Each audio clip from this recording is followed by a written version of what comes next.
তৈরি হবে।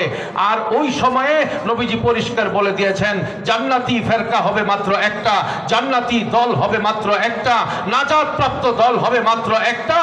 আর ওই দলের বাইরে আরো যত দল, এই সবগুলো হবে গুমরাহ, সবগুলো দল হবে জাহান্নামী।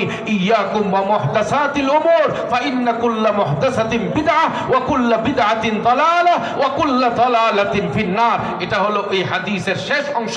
নবীজি বলে দিয়েছেন কেবলমাত্র একটি দল হবে জান্নাতি, এর বাইরে সবগুলো দল হবে জাহান্নামী।